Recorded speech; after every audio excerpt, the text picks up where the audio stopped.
tham quan nhà thờ Khoái Đồng. Thì mục tiêu tiếp theo của mình sáng nay là sẽ đi tìm mộ của cụ Trần Tế Xương hay cụ Tú Xương. Mình nghe nói là mộ của cụ đặt ngay ở trong công viên Vị Xuyên, thì thật là tiện vì mình ở gần ngay công viên, nhưng mà chỗ chính xác của mộ trong công viên là chỗ nào thì mình chưa biết, cho nên chắc là phải đi một vòng tìm rồi.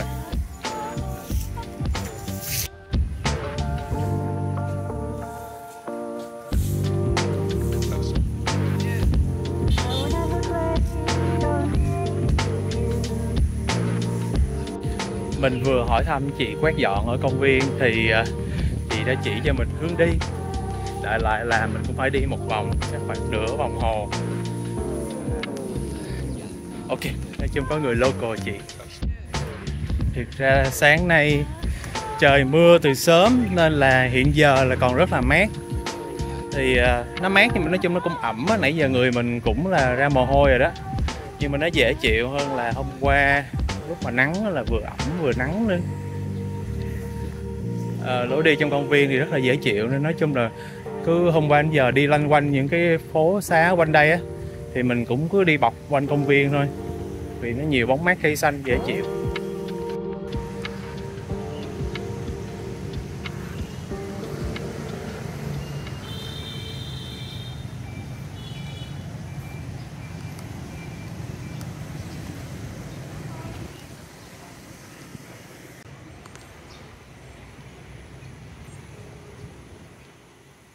Nói ra thì cũng xấu hổ ghê mấy bạn. Hồi nhỏ đi học á, biết thơ Tú Xương ha, học thuộc lòng tiểu sử nhà thơ để đi thi ha, cho đã rồi hả, không hề nhận ra là ổng ở quê ngoại của mình.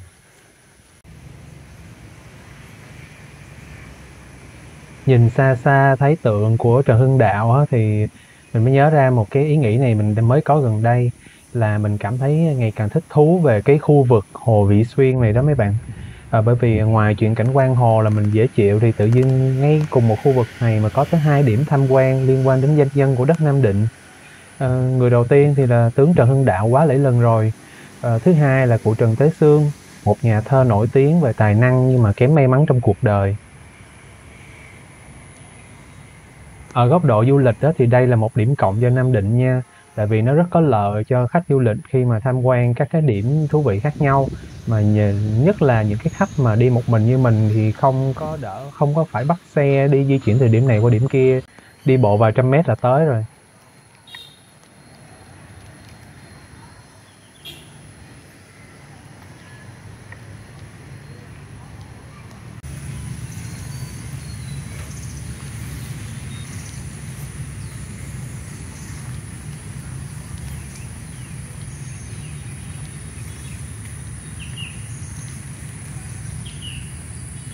Mình vừa mới hỏi thăm chú kia thì chú chỉ mình là mộ cụ Trần Tế Xương đang ở ngay trước mặt. Bạn nhìn xa xa ngay chính giữa màn hình, mình đã thấy rồi.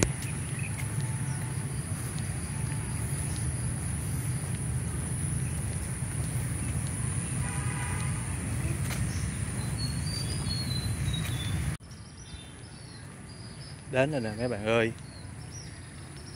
đây là mộ của cụ Trần Tế Xương.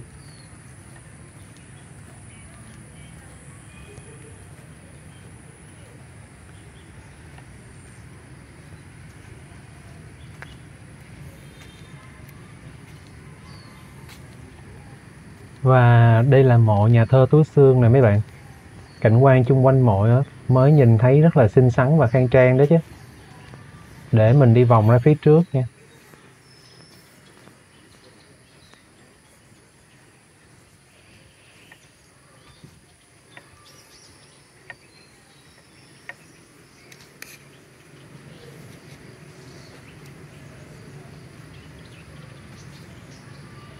Mình thích cái cách bố trí mộ của ông có đầu quay về phía hồ.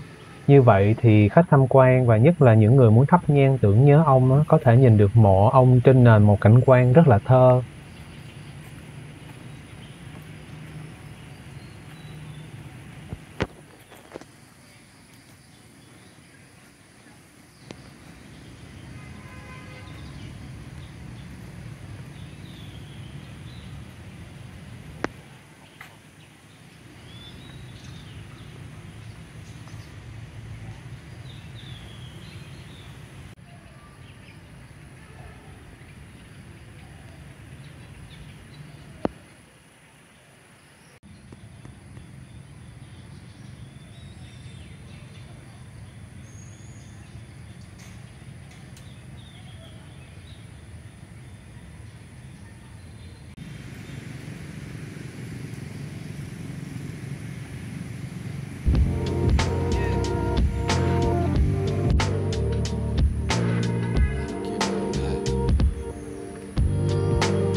Bây giờ thì mình thông dong đi bộ ra phía tượng Trần Quốc Tuấn và nhà hát 3/2. Mình bây giờ cũng không có nhu cầu phải đi tham quan ở đâu đó lắm nữa. Chắc là đợi đến trưa rồi về nhà ngoại ăn trưa thôi. Mình đi du lịch kiểu ba lô như vậy thì thực ra là cũng không có plan nhiều. Nhưng mà may mắn là thành phố Nam Định là một nơi dễ đi, dễ tham quan, dễ khám phá.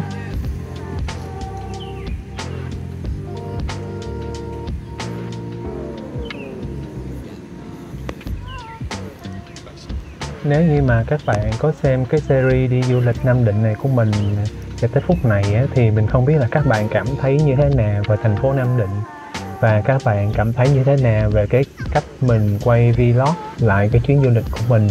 Như vậy cái cách mình làm đó là quay lại cái góc nhìn như là người thứ nhất, gần như là những gì mình trải nghiệm thấy thực tế là mình quay lại cho các bạn như vậy, và mình cũng để cái âm thanh thật luôn cho các bạn nghe, thì coi như là giúp các bạn du lịch thông qua màn ảnh nhỏ.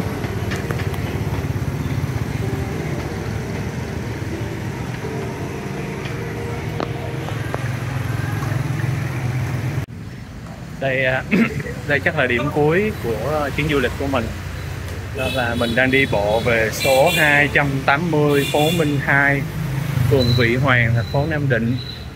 Thì các bạn follow mình để biết coi cái địa chỉ đó có gì đặc biệt nha. 196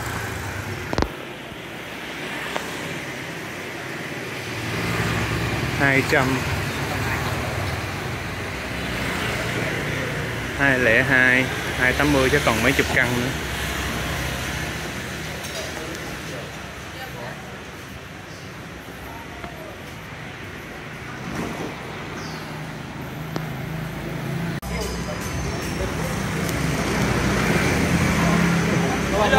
Mấy nay mình đi vòng vòng ngoài đường ở Nam Định á, thì mình cảm thấy là những người bán hàng, những người lao động ở trên đường phố á, đối với khách du lịch rất là dễ chịu.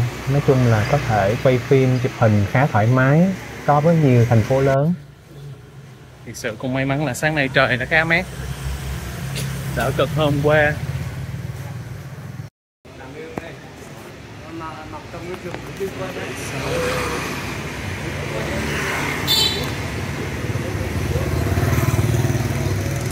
Đây 278 280.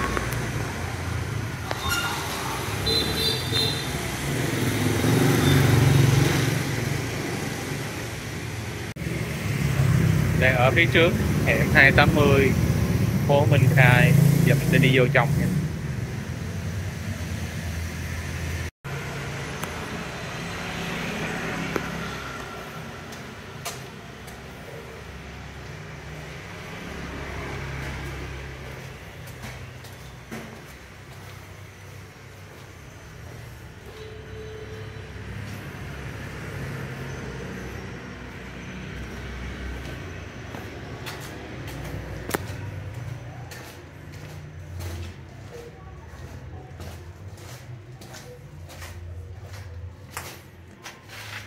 Ồ, đường cục rồi, không thấy gì hết.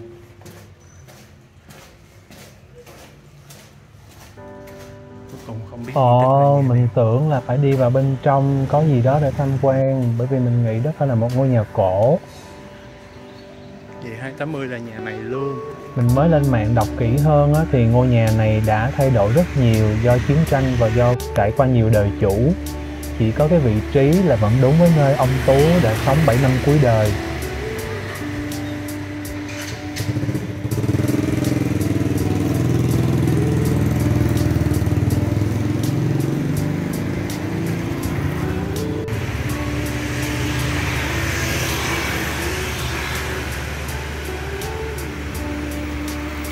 Còn đây là một ngôi nhà khác mà nãy giờ khiến mình rất là chú ý khi đi bộ dọc con phố này.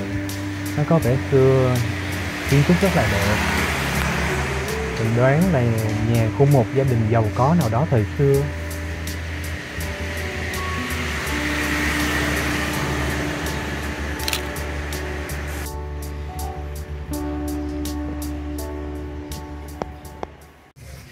Sau khi hơi thất vọng vụ nhà của cụ Trần Tế Xương thì mình nhanh chóng đi qua một điểm khác cũng ở rất gần nhà ngoại của mình, ngay trên phố Hàng Thuyên, đó là chùa Cả.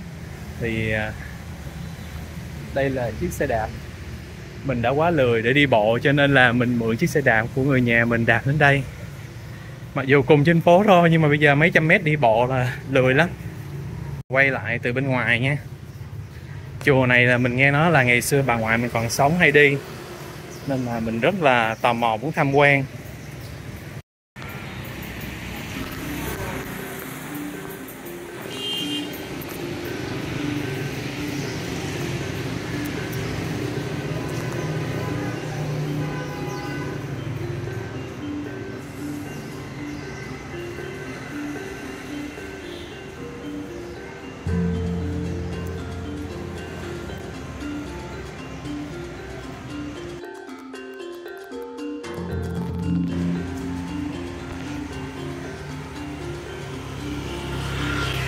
Ồ, bên ngoài này chỉ là mới là phần đệm thôi, để xe rồi chiêm bái những cái vị phụ khác.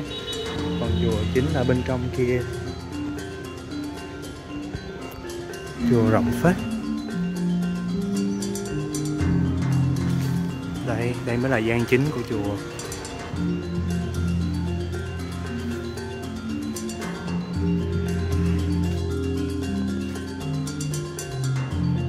Đi từ ngoài vào bên trong chùa thì mình thấy mọi thứ im ắng vô cùng. Thôi mình để âm thanh hiện trường cho mấy bạn cùng thấy ở đây nó yên tĩnh đến thế nào nha.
Đây thì mình biết tên chùa Cả là do người nhà của mình gọi, tức là cái tên thông thường người dân ta hay gọi. Chứ chùa còn có một tên khác là chùa Thánh Ân. Thì chùa này được xây từ thời nhà Trần á, tức là rất là lâu rồi. Và từ khoảng 1980 mấy thì người ta có mở rộng, tất nhiên là tới bây giờ dĩ nhiên người ta có mở rộng, có nâng cấp nữa. Nhưng mà nãy giờ mới vô nhìn là mình thấy vẫn còn giữ được rất là nhiều nét kiến trúc cổ.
Mình cũng chưa hiểu ở trong chùa có để hai cái kiệu ở hai bên cánh, bên trái và bên phải đối xứng nhau, thì chưa hiểu là cái kiệu ở đây có ý nghĩa là gì, xuất xứ của hai cái kiệu này là làm sao.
Nếu mình không lầm thì đây là cây nêu. Hồi xưa mình hay nghe nói là cây nêu ngày Tết á, thì thực ra cái đó là một truyền thống phổ biến ở ngoài Bắc hơn là ở trong Nam.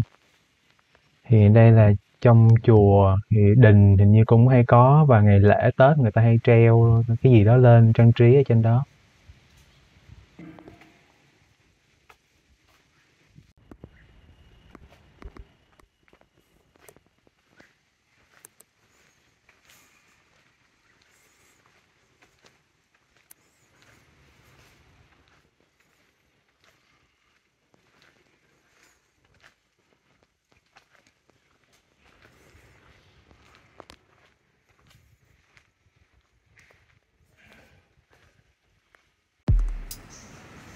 Ở đây có lối đi lên trên nè, để mình lên thử.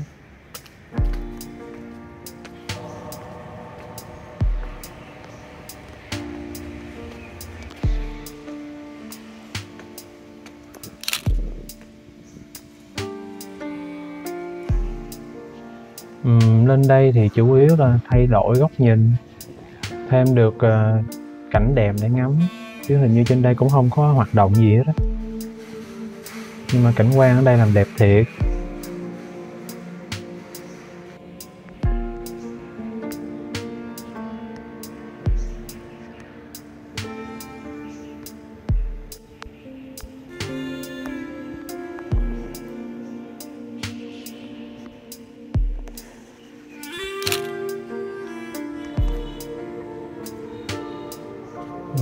Tự nhiên khi mà đi tham quan chùa Cả này á, là mình mới hiểu cái mà người ta nói là đi vãn cảnh chùa á.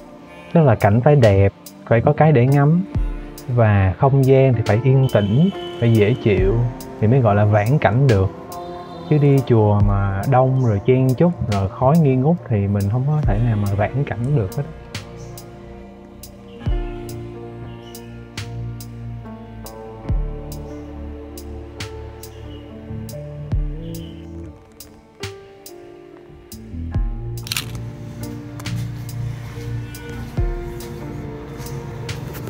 Như vậy là xong. Mình vừa mới hoàn thành chuyến vãn cảnh chùa. Đây là một chùa lớn ở phường Vị Hoàng của Nam Định. Và đối với cá nhân mình thì nó cũng hơi quan trọng, bởi vì nó là nơi mà bà ngoại mình ngày xưa thường hay đi lễ. Về mặt kiến trúc và văn hóa thì mình cũng tin nó có giá trị rất quan trọng, bởi vì nãy giờ mình thấy rất là nhiều cái chi tiết, nhiều cái di tích từ lâu đời còn sót lại, rất là nhiều luôn. Mình không nghĩ là mình đã đi hết được.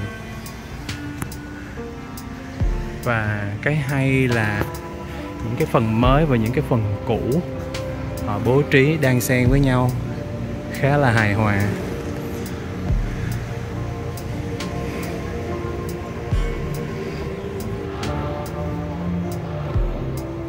Nay ngày thường, chùa vắng hoe không có ai hết.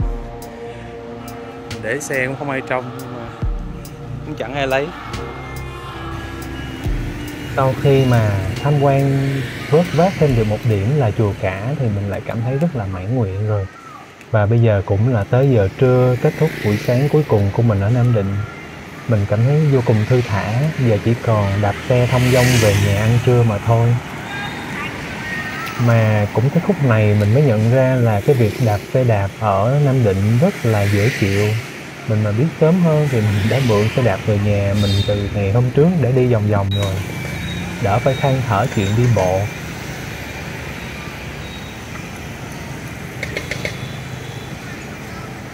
Nếu mà bạn có dịp ra đây du lịch đó là bạn sẽ thấy là người dân địa phương ở đây là thanh niên lẫn người lớn tuổi là đi xe đạp khá nhiều quá. Và bạn đi thử xe đạp ở đây thì bạn sẽ hiểu tại sao như vậy. Nó rất là dễ chịu.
Sáng giờ mát, đi bộ cũng đỡ cực.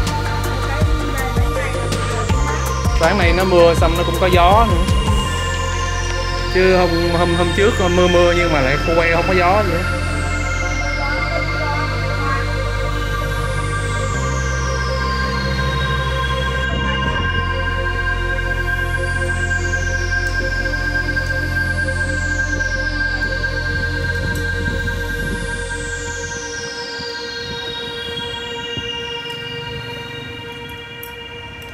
Nói với chuyến trở về thì mình sẽ phải bắt một chuyến xe khách đi về sân bay Cát Bi, Hải Phòng. Thì cái bến hẹn xe của mình là ở đối diện siêu thị Go.